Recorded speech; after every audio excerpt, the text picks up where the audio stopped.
Step 4, Embellishment. Hi there, this is Anna from Anna Aspnes Designs. I want to welcome you back to part 3 of the Photo-Inspired series, in which I show you how I create my artsy project lifestyle pages using the Photo-Inspired Templates and Coordinating Products by Anna Aspnes Designs. In the first session, I walked you through my process of photo selection and how to put 2 of the templates together into a 24 by 12 inch layout. And then in the second video, we worked on populating the template. In this third and final video, I'm going to show you the finishing touches, i.e. how to embellish this layout and make it look pretty. So I have a series of techniques that I go through, and I kind of call this a blueprint. And when I am fairly regimented about this process, it allows me to move from one technique to another and helps me not to forget any. So sometimes when you create a plan and consistent approach to these sorts of layouts, then it helps you remember the things that need to be done. So I have a list of 6 things that I like to do in order to complete a page. So I add fine edge frames, of which there are 3 different types in the Anna Aspnes Design store. Then I add word art, and then I go on to adding some urban threads, which are some messy style brushes that give the impression of machine stitching. And then I add elements from the Coordinating Art Play palette that I have used for the papers in populating the template, and a number.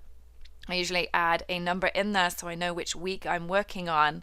And then I also add artsy stains and paint in the background to add additional artsy appeal to the page, and then finally complete with journaling and date.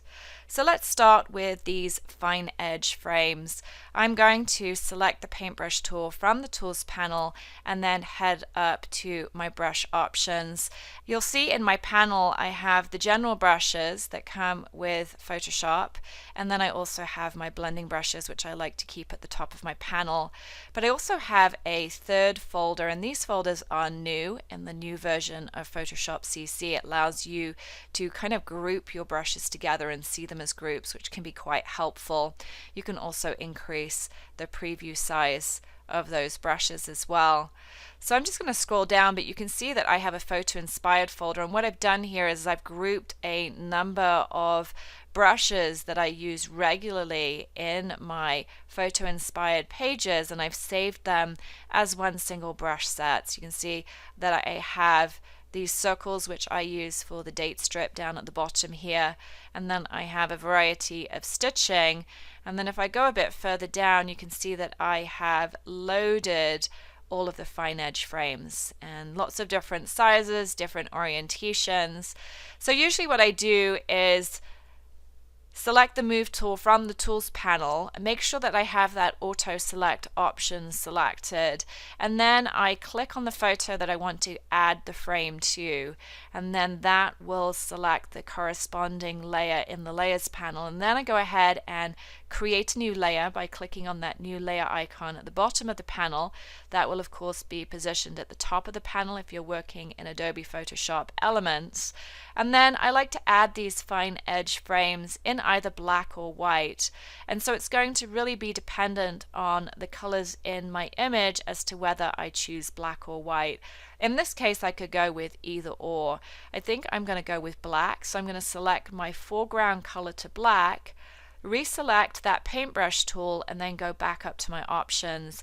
And then here I want to locate a frame that is going to fit over the top of my photo, and then I simply just stamp that down, and you can see now we have a nice outline, and it's a really good way to create some separation between images and just some visual interest. In this case, we've got some varying photos and some different types of frames around this particular image, but over here we've got 2 images that sort of run into one another. So if I go ahead and reselect that paintbrush tool and go back up to my options, and now I want to select a frame that is going to fit over that photo. So this one, for example, I need to rotate it by 90 degrees.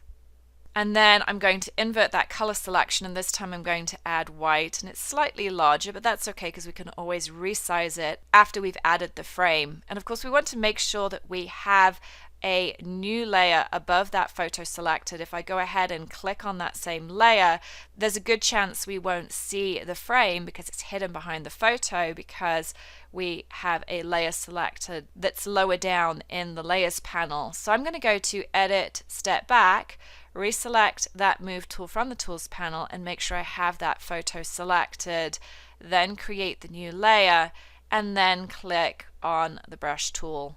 And now go ahead and stamp that frame over my image, and you can see that that is now visible. And we can resize that by reselecting the Move tool, holding down the Shift button on your keyboard if you're working in Adobe Photoshop. If you're working in Elements, you're going to want to make sure you have that constrained proportions box checked. And I'm just going to bring this in just a bit more. Uncheck that auto select and just move that into position. And you can duplicate that layer if you wanted to as well, just to get a little bit more visibility with your image. And I like to add usually at least 2, if not 3. I like odd numbers of these frames. So I'm going to auto select that photo, create a new layer, select the paintbrush tool from the Tools panel. I've got lots of dark colors in this particular photo, so I'm going to stick with the white, and now I am going to select a different frame, rotate it by 90 degrees, and then now stamp that over my image. So that's the first step, is just by adding some simple fine edge frames. There are other pockets and different frames in the Anna Aspnes Design store in the Project 365 Life category, and you can interchange those frames with some of the frames or the masks that are in your template. The next step is to add text to my layout, and I have been using the stories feature in Instagram to add some handwritten text to my images. So you can see in this particular case I have foolish and I have brave, and so I don't actually need to add any text or any word art to my images. But if I'm not using this feature in Instagram, then I would simply add some word art in and add those into both sides of my page. So I would select just one photo on each side of the double page spread to add a piece of word art to. And then the next step is to add some urban threads. I like urban threads because they're very organic in shape. They add tension to your pages because these are very linear. We've got lots of straight lines. They're very graph-like. And so the curvature of the threads adds in that excitement and differentiation, just something different into the mix. So I've selected the top layer of the layers panel and I've created a new layer. I've also set my foreground color to black because I like my stitching to be in black. And then we're going to go ahead and reselect that paintbrush tool and then go down and select our urban threads and urban stitches. You can see I have quite a variety here. And so from here I will just select randomly any piece of stitching or any brush and then just simply click onto my canvas. And again, I usually like to add 3. I'm going to add some here to create additional differentiation between these two photos because they're very similar, and then maybe go and try a different thread. So you want to pick a variety of threads, and then again that odd number is also advantageous because it adds visual interest to your page. So now we've got 3 lots of stitching on our page. The fourth step is to add embellishments from the coordinating art play palette, but I also like to add a number to my pages. just so that it corresponds with the week or weeks that I'm working with. Sometimes I will put 1 week of the year over 2 pages, and other times I will squeeze 2 weeks into 1 page. Really just depends on what was going on and how many photos I have. So to do this, I head to my FotoInspired series and I go to my Elements folder, and there are 3 sets of the 52 weeks number set. I'm currently using number set number 2, and I would bring in this case, week 35, because that is what we're working with, and I simply drag the number directly onto my canvas. It's helpful if you have your cursor at the top of your palette, and then that way your element will not get lost beneath any of the photo layers. And then you can add a simple drop shadow, and I have a variety loaded into my styles panel, so I'm simply just going to click on that just like that. And then you can go ahead and just move it around to find the best position for your image. I'm going to leave it there for now. And then I navigate to my Artplay palette, and in this case we've been working with Kinsfolk.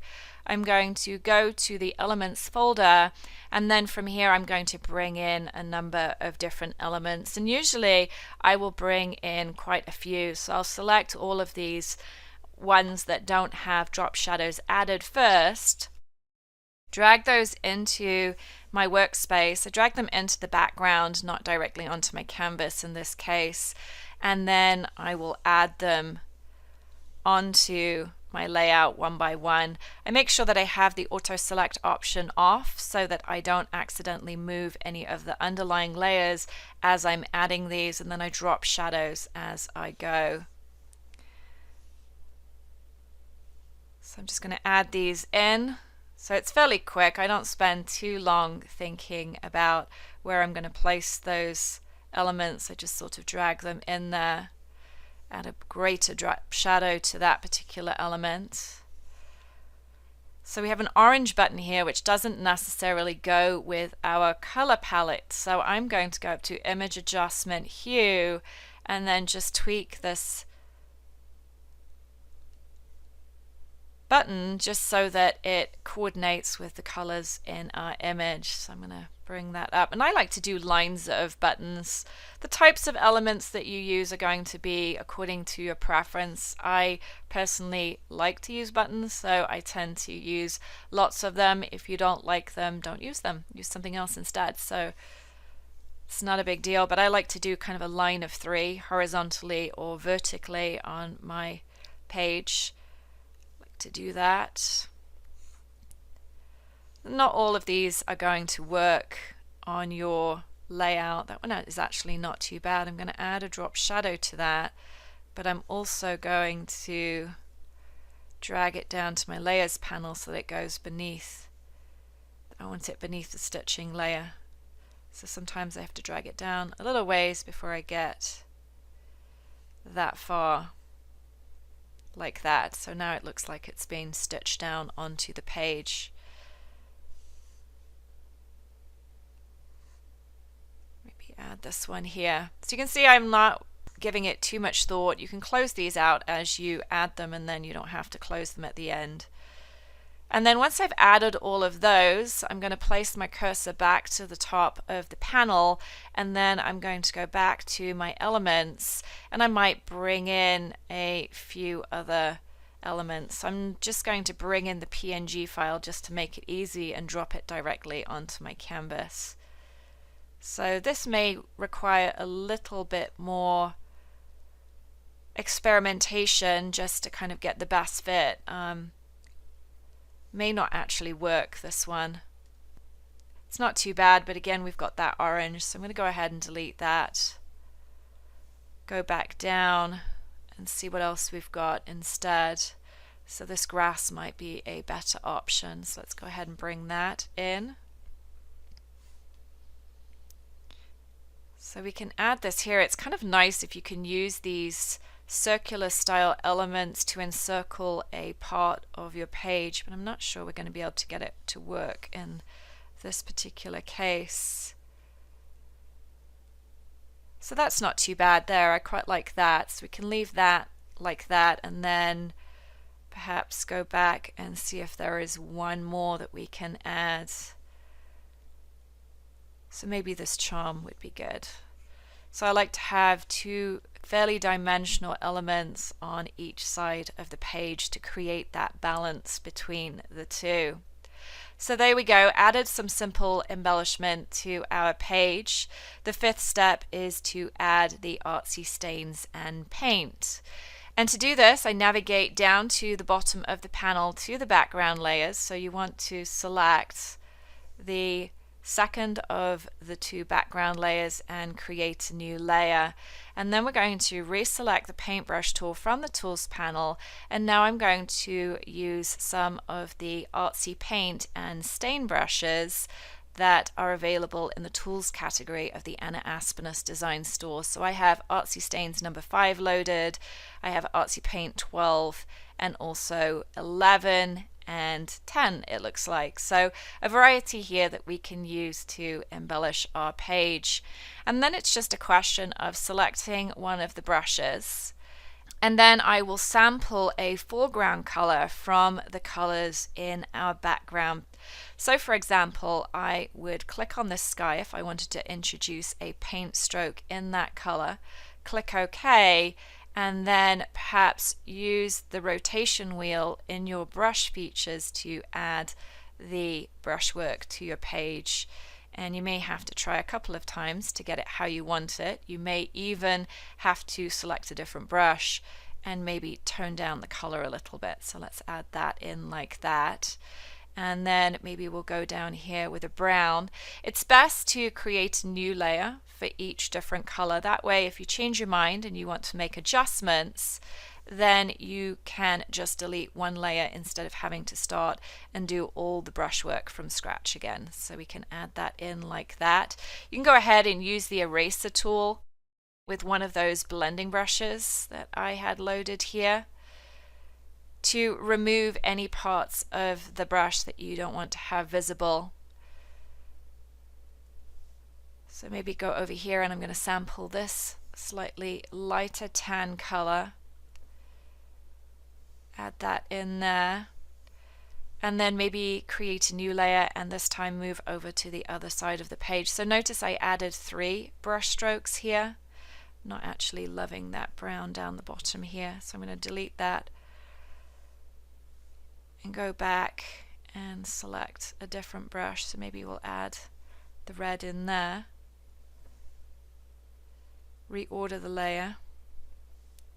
Let's go back to that yellowy brown color, add that in, and again you can go and use that eraser tool to remove certain areas, and now we can go back up to our new layer and work on the other side of the page. Use a different brush. Again, I'm not spending too much time here selecting different brushes, just adding randomly to coordinate with my images. So maybe try one of these long skinny ones along the top here. The larger size brushes are really quite large, so you may have to resize them as you need to. And again, you can go in and make adjustments as you prefer. So I'm kind of feeling like we need a bit of green too, so you can use these brushes and these paint strokes to incorporate colors as well. So you can see that so far I have used the colors that are in my images, and I've sort of added brush strokes so it looks like the photos are bleeding out into the canvas. But we can also create a new layer and sample perhaps the green in here. Maybe go a bit brighter with that. Select a brush. Let's use this one instead, and then maybe add the green down the bottom here. And if you want to change the color of that brush just slightly without having to restamp it onto your canvas, you can do that by going to Image Adjustments, Hue and Saturation, and you can play around with the hue and the saturations. You can make it brighter or kind of have more of a gray tone to it. You can see as I move that lever down to the left, it takes the color out of our brush stroke, and you can also lighten it too if you want to, so soften it up. So maybe we'll use that color again, we'll sample that color, and we'll add it down at the bottom of our canvas on the other side of the page, and then that way we create a visual triangle like that. So you can see now we have 1, 2, 3 creating that visual triangle. So don't go too crazy with all of this paint. You can definitely add too much. I'm going to auto select this blue layer and just go to my levels and increase the intensity of that so we can see that a little bit better, and then move it in. And you can see because I have added these paint strokes on new layers, then I'm able to move them around and edit them individually, and so it just gives you a lot more flexibility in using those particular brushes. So finally, you're going to add the journaling and a date to your page, and so I like to do this just above the paint layers. I like to select the last paint layer that I added, and then I go back to my FotoInspired folder, and I go and I navigate to my days to month number 2. And in here you have a brush set, which is actually part of my FotoInspired brush set, and I also have provided a variety of different dates and numbers. So you can see that this one is December, and this is in a distressed font. If I go back to the folder, we also have a sans serif option, and you'll find each option is available for all 12 months of the year and typewriter.